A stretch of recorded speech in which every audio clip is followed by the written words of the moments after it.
Namaste, Jai Kali, Jai Mahadev, Jai Bharat. I hope everyone is doing good and taking good care of themselves. Remember, if you're fit and fine, you can take better care of your loved ones. So today we are going to talk about 10 characteristics of highly toxic parents. Yes, in our society, the hypocrisy is at such a level that we don't identify toxicity and abusive behaviors of parent, and talking anything against parent is considered a taboo in society. So any which ways, these things don't come out so easily, but when we talk about mental health, we should talk about all aspects and every relationship. We should analyze and we should think and reflect. Yeah, so hiding doesn't help if one is concerned about mental health and wellness. So toxic parents are, of course, a very toxic and dysfunctional in behavior. Most of the toxic parents are either abusers of some kind, or they are narcissists, or they have got some kind of personality disorder. Yeah, and we are going to get a little deeper into the subject, but first let's talk about the 10 characteristics. So the first characteristic to look out for in a highly toxic parent is that they are hypercritical. So being critical is fine, but being overly critical about kids and their mistake and these things are not that great. These things actually crush the self-confidence of the child in the growing phase. So being hypercritical is in a way quite abusive towards a small child. They need more motivation, they need more support, and being highly critical about their action or some mistake or behavior. If the parents are hypercritical, that basically weakens the self-esteem, and that basically weakens the confidence of the child. So yes, this was the characteristic number one. Yeah, parents are very hypercritical. Number two is that they don't allow their children to express their true feelings. Yes, they just deny that, oh, you're overacting, oh, you're just being too lazy. Or children are not just allowed to express their true feelings. The moment they want to express their true feelings, the parents don't understand it, because the parents already have a very preconceived notions of looking at things in a specific way. So they really cannot think out of the box. So as it is, there are very less options in front of the child to react or behave into. So in a way, you can say that the highly toxic parents don't allow their children to be themselves or express their true feelings. Yeah, they expect the child to behave in a certain way, not their true self, but in a certain way which is okay for these kind of parents. Yeah, the third one is that these highly toxic parents, they often see their children as competitors, and they are often jealous. Yes, often some of these toxic mothers, they feel jealous of their daughter, and often some of these toxic fathers, they feel jealous of their sons. So it's quite a interesting thing to look at, though it's their own child, but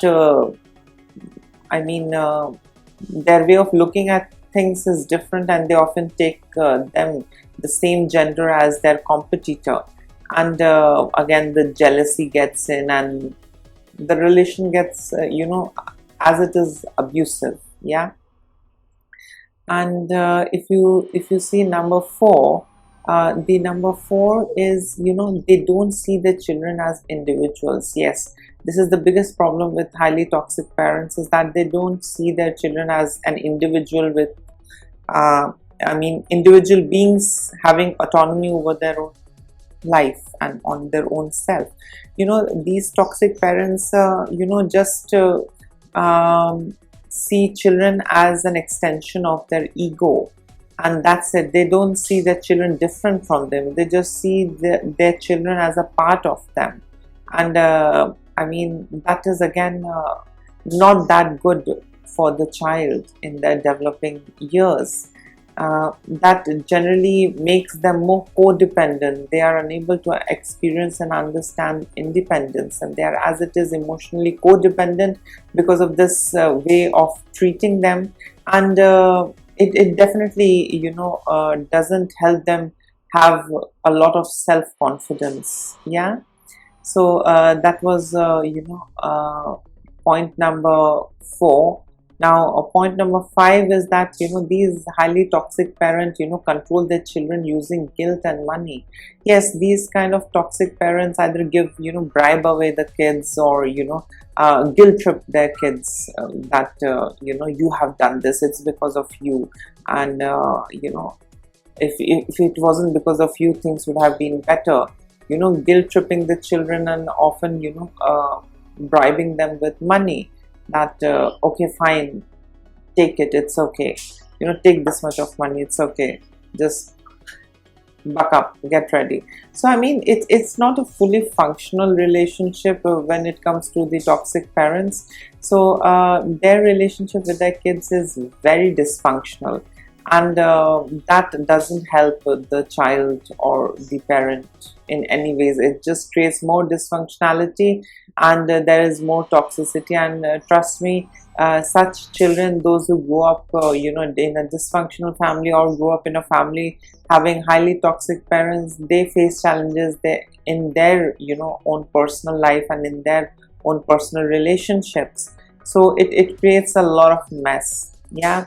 The 6th point is that they always put their feelings first. These kind of, highly toxic parents always keep their feelings first, whether they are happy, whether they are sad, whether they are, envious, whether they are angry.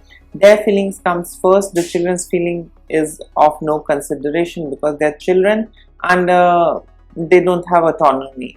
So this is how highly toxic parents react and behave.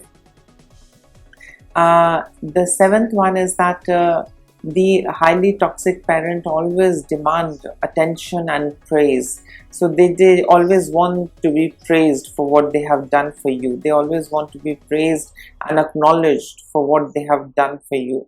If you don't acknowledge and praise, they will tell you, and they will start teasing you, telling you that oh, look, their parents couldn't do, but see how much we have done for you, and yet you don't appreciate it. Yeah. So that is how all that things come out from a highly toxic parent's mouth. Yeah. The 8th one is that they withhold love as a form of punishment. So if you do something wrong, or if you don't do what they want you to do, they wouldn't love you. They would just withhold the love, and they would just behave very cold with you. So yeah, that is one of the ways, because I mean, like, you can be lovable, and you can still tell kids that don't do this. With love also things can change, but when it comes to highly toxic parents, they withhold love, and I mean, then they handle the situations, or they punish the kids by withholding their love. Yeah, so that is also absolutely not correct. It's bad, it's toxic, it's dysfunctional. And the 9th point is that they give no apologies, and take no blame. So toxic parents never apologize, even if they are at mistake, or they have done something wrong, or they have mistreated you. They never apologize, and they never take the blame on themselves. They are like, oh, you did it. Even though if they were wrong, if something happened because of them, they wouldn't take the blame, and they would never apologize. They would just blame the kid, and they would expect the kid to apologize, even if the parents have done something wrong. Yeah, so they are that kind of insensitive parents, these highly toxic parents. Yeah. And point number 10 is that these highly toxic parents, they ignore healthy boundaries. They don't believe in boundaries. First of all, they don't consider their children as an individual, so they don't consider any boundaries around their children, because they don't consider the children as an individual. They consider them as a part of themselves, as an extension of them. So there is no healthy boundaries. They just get in everywhere. There is no space, or there is no personal life for the kid. The toxic parent is everywhere. So I mean, that becomes a little uncomfortable for, you know, teens and those who are growing up. So you know, these are you know, some of the characteristics of highly toxic parent. And if you see, toxic parents don't become toxic on its own. They are a product of toxic parent and dysfunctional families. So it goes on, the cycle goes on until unless someone puts a full stop to it. Yeah. So I mean, like, that is the reason mental health care awareness is very essential, so that you can identify and you can also put a full stop to any of the vicious cycle that you know, we all are trapped in. So yes, so once we create awareness, people understand, and then they change and reform, and they try and, you know, protect themselves from something that is not healthy and which doesn't help them. Yeah. And also, if you see, toxic parents, it you know, some people think that if we identify, you know, our parent as toxic parent, that means to end relationship. No, identifying the problem is the first step towards solving it. If you're unable to identify the problem, what are you going to solve? So having a toxic parent doesn't mean that you have to leave your parent. Having toxic parent means you need to understand how to handle them, how to behave with them, and how to create healthy boundaries so that they don't emotionally hurt you and restrict your growth and progress, both mentally and emotionally. So yes, I mean, we should create awareness about toxic parents, and I'm going to make more content on toxic mother and also toxic father and their relationship with children.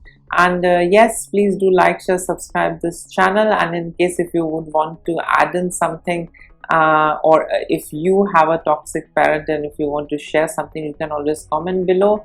And please do share this video and create awareness. And yes, please take care of yourself.